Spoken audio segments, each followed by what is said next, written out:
Olá, pessoal! Voltamos para a segunda parte daquela aula de substâncias químicas da célula. Então, a gente viu lá água, sais minerais e vitaminas e lipídios. Continuando, nós vamos para a quarta das substâncias aqui, as proteínas.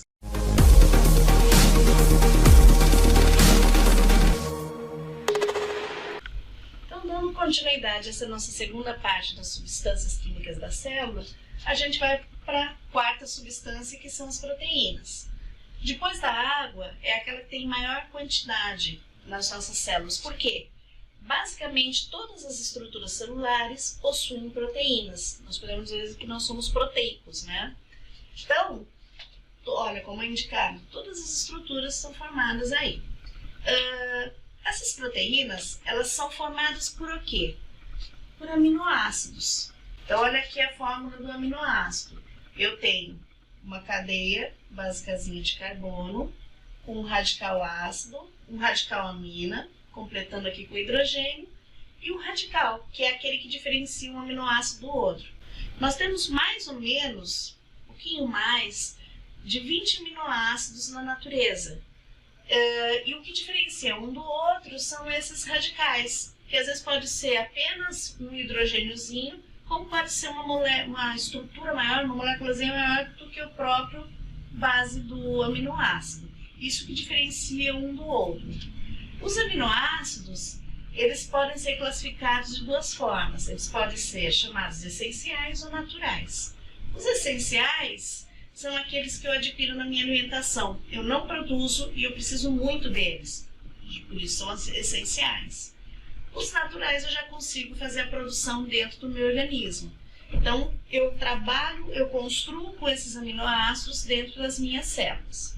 Uma característica interessante que pode acontecer, uma situação interessante que pode acontecer nas nossas proteínas é a desnaturação. As proteínas, elas têm formas básicas na sua composição. Então, e essa forma, ela tem a ver com a função que a proteína vai exercer dentro da célula. Então, a forma é adaptada à função. A desnaturação é uma situação onde a proteína perde essa forma dela, e se ela perdeu a forma, ela perdeu a função. Então, que situações pode levar à desnaturação? Temperaturas altas podem deformar a proteína e um pH diferente daquele que ela está adaptada. Levou à deformação, perdemos a proteína. Não é que ela muda de forma, ela pode fazer outra coisa. Não, a gente perde a função da proteína. Então, essa é uma situação que pode acontecer dentro do nosso organismo ou fora, né? Acontecer essa situação com as proteínas. Os aminoácidos, eles são ligados entre si através de ligações peptídicas. Então, a ligação entre aminoácidos é uma ligação peptídica. Eu coloquei aqui para vocês um exemplo. Eu tenho um aminoácido e eu tenho outro aminoácido. Isso aqui é uma ligação peptídica. Então, o que está sendo unido aqui? O OH, a hidroxila de um aminoácido, ele é unido ao hidrogênio do radical amina do outro aminoácido, e a partir daí a gente tem a ligação peptídica. Se vocês lembrarem da aula que a gente falou anterior sobre hidrólise, sobre síntese por desidratação, eu dei esse exemplo para vocês. Se eu quiser quebrar essa ligação entre esses dois aminoácidos, o que eu vou fazer? Eu vou colocar água, eu quebro essa ponte que está sendo formada, a ligação peptídica, e separo os aminoácidos.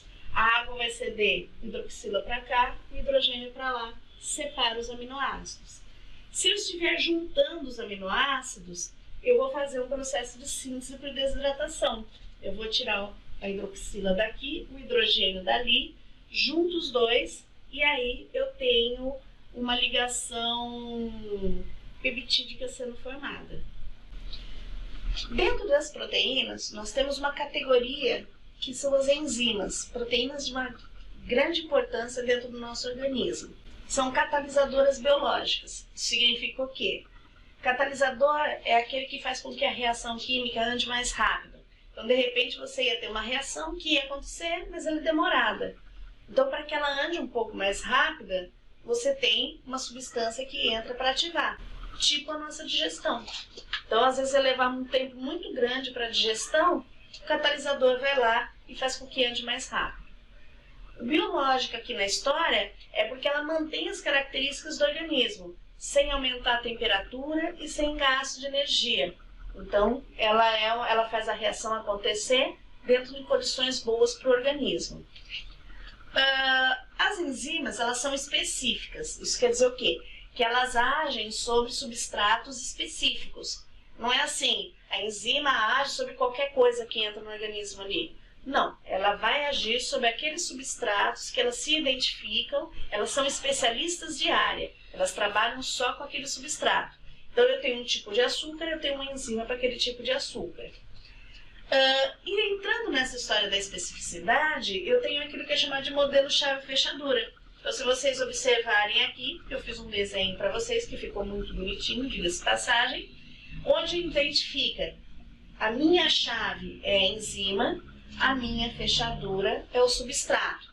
Se vocês lembrarem dessa fechadura que tem aí na porta do quarto de vocês, eu só tenho uma chave que vai encaixar, tem o desenho certinho que vai encaixar nessa fechadura e vai abrir essa porta.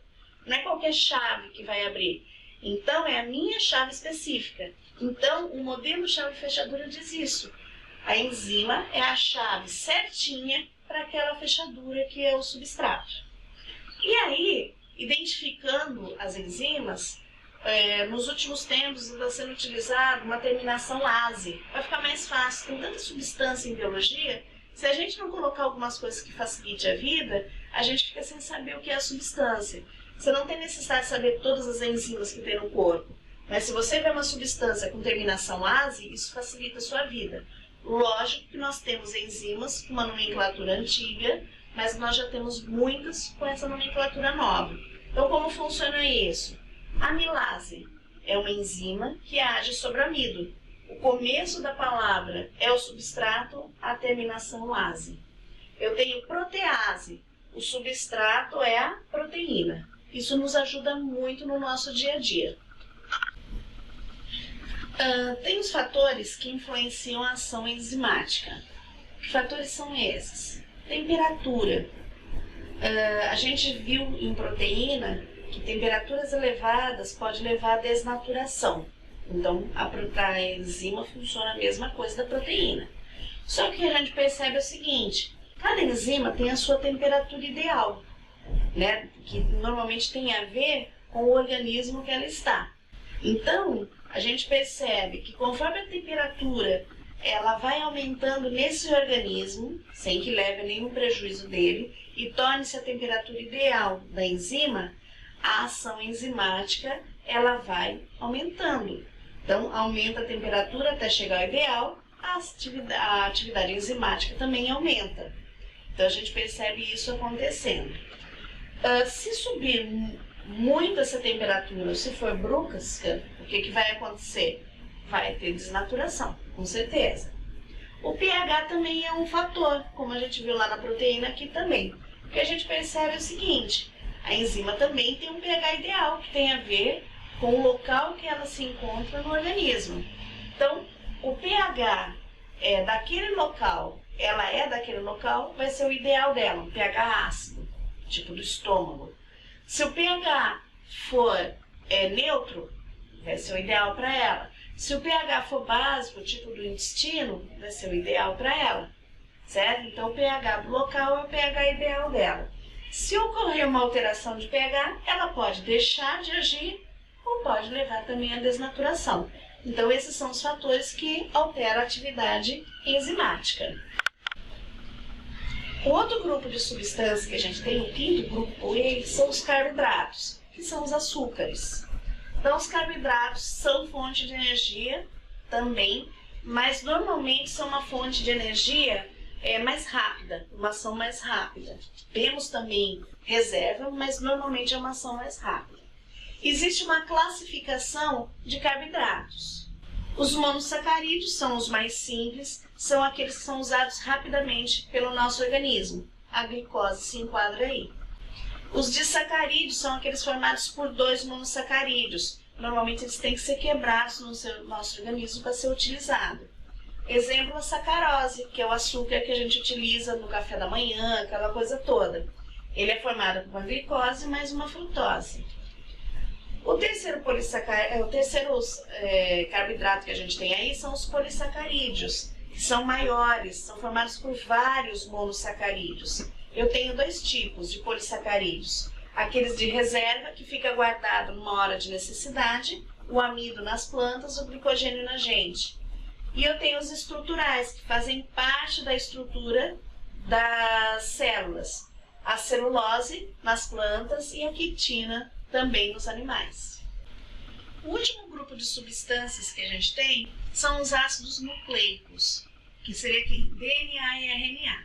Eles têm esse nome porque eles são substâncias, são moléculas que têm uma parte delas com radical ácido e são encontrados no núcleo, por isso que eles têm essa nomenclatura. O DNA é o ácido desoxirribonucleico, o RNA é o ácido ribonucleico. Os dois são formados por nucleotídeos. Nucleotídeos são unidades menores formados por um açúcar de 5 carbonos, que é a pentose. O ácido fosfórico, que é aquele que dá o nome ácido ali em cima, que a gente falou, e as bases nitrogenadas, que nós encontramos aqui. Temos o DNA, então, o ácido desoxirribonucleico. Características, qual é a função dele? As características do nosso organismo, que está ligado às características e as funções do nosso organismo. Proteínas, tudo que a gente precisa está guardado dentro dessa codificação.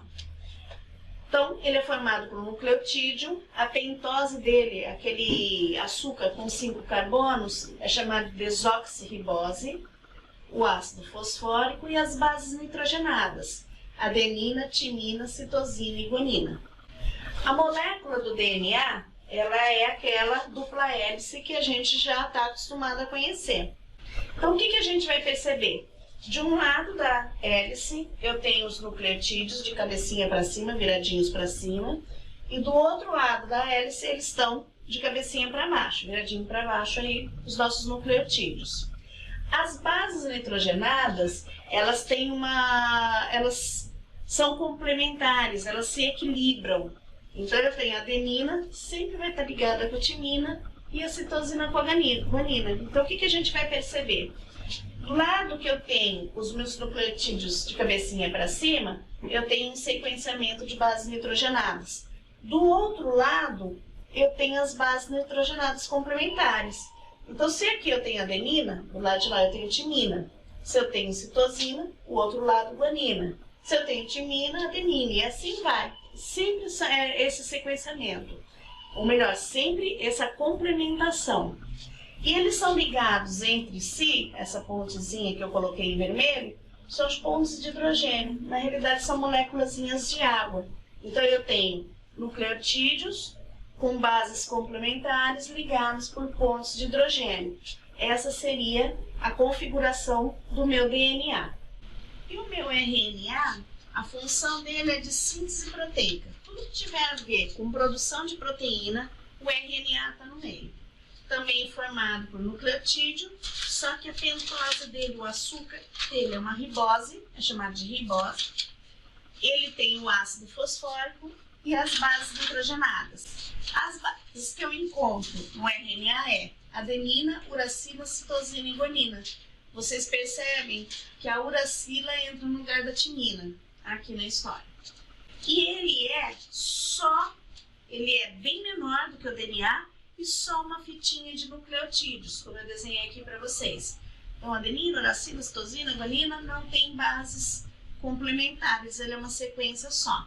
Então, a diferença do RNA para o DNA é o açúcar, DNA desoxirribose, RNA ribose, e essa base nitrogenada, que no DNA é timina, aqui é uracila. O DNA é uma dupla hélice enorme, o RNA ele é um pedacinho só, porque ele é formado a partir de um pedacinho do DNA, que essa é uma história que a gente vai ver um pouquinho mais para frente. Funções também diferentes aí. Então, com esses ácidos nucleicos, nós encerramos as substâncias químicas da célula. Espero que vocês tenham entendido e que possamos trabalhar com isso durante todo o nosso trabalho, todas as nossas aulas aí de citologia.